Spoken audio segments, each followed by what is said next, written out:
Today, we're going to pull back the curtain on a pretty big question, one that affects millions of us. How do companies actually calculate the risk of something, something we all try not to think about too much? Right, let's just get straight into it. How on earth does an insurance company put a number on your mortality? It's a really fundamental question, and believe me, the answer is way more interesting than you might think. Okay, where do you even start with measuring mortality risk? At first glance, the whole problem seems almost too easy, right? It just feels intuitive. You want to know the death rate? You count the number of people who died, divided by the total number of people you were looking at, and you're done. Simple math. Except it's totally, completely wrong. And here's where that simple idea just starts to fall apart. The real world isn't neat and tidy. The group of people you're measuring is a jumbled mix of all sorts of individuals, and they have wildly different levels of risk. Lumping them all together like that is a recipe for disaster. This brings us right to the heart of the issue, what people in the business call heterogeneity, but what we can just call the problem of averages. Okay, so check this out, because it makes the danger crystal clear. Let's say your group is half smokers, half non-smokers. The non-smokers have a mortality rate of, say, 0.1%, and the smokers have double that, 0.2%. Now, if an insurance company just smushes them together and uses the average, 0.15%, they end up charging the healthy non-smokers too much and the riskier smokers not nearly enough. And this isn't just about being fair. It's a potential death spiral for the company. The non-smokers are going to look at that high price and say, no way, and go find a better deal. Meanwhile, all the smokers are going to flock to this company for the cheap rates. And pretty soon, the insurer is left with only high-risk customers, and that average price they set is nowhere close to what they need to cover all the claims.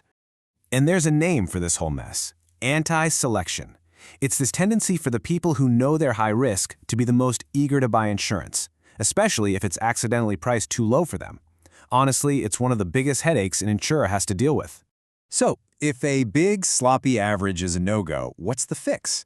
Well, you have to break that big, diverse population down into smaller, much more similar groups. And this process has a name. It's called risk classification. And this right here is exactly why insurance applications feel like they ask you a million questions. They're trying to figure out which bucket to put you in. They look at your age, your sex, if you smoke, what you do for a living, even your zip code. Every single piece of information helps them build a clearer picture and give you a price that actually reflects your specific level of risk. All right, so we've sorted everyone into their proper groups. We're all good now, right? Not quite. Now comes the next headache, making sure the data you're using is actually consistent. Think about it. In a huge company, the department that pays out claims might count things one way, while the department that collects the money counts them another way. If your numerator, the deaths, and your denominator, the people, are speaking different languages, your final answer is just going to be gibberish. So to fix this, actuaries have a golden rule. It's this core principle that makes sure all their math actually, works. It's called the principle of correspondence. Now, I know it sounds super technical, but the idea behind it is actually incredibly simple and logical. Let's just break it right down. It means that the people you count in your deaths pile have to be defined in the exact same way as the larger group of people you're measuring in the first place. You can't count deaths using one definition of age and then measure your total population using a different one. Everything, apples to apples, has to match up perfectly. And this finally brings us to the main event, the exposed to risk. And here's the key takeaway. It's not just a head count of people. It's a measure of the total time each person was observed and at risk. It's measured in what we call person years. So 1 person in the study for a full year, that's 1 person year. 10 people in the study for a tenth of a year, also 1 person year. It's all about time. And this is exactly how it looks in the real world. A person doesn't just count as one. Take Life A. They were in the study for almost 2 years, so they contribute about 1.83 years to the total exposure. But look at Life C. They were only around for a few months, so they contribute a much smaller piece. You have to account for every single day that someone was part of the group. Now, calculating this stuff down to the exact day is, of course, the ideal. But let's be real. In the real world, companies don't always have that level of perfect granular data. So you have to find a way to get from the perfect theory to a practical shortcut. And that makes sense, right? Trying to track the exact start and stop date for millions of people is a huge administrative nightmare. What's way, way easier? Just count how many people you have on January 1st, and then count them again a year later.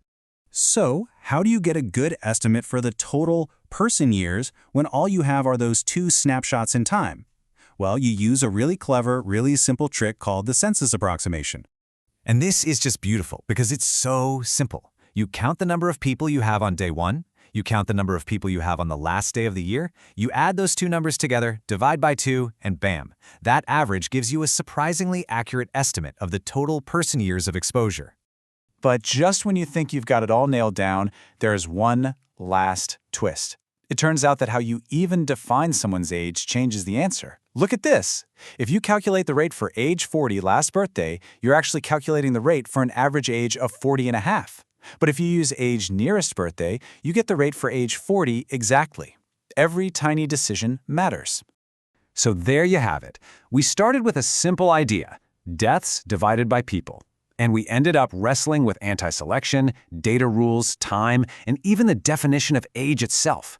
It just goes to show you, even for something as certain as death, the math behind it is filled with these incredible layers of complexity. It really makes you wonder, right? What other simple numbers that we see every day are hiding a story just as fascinating?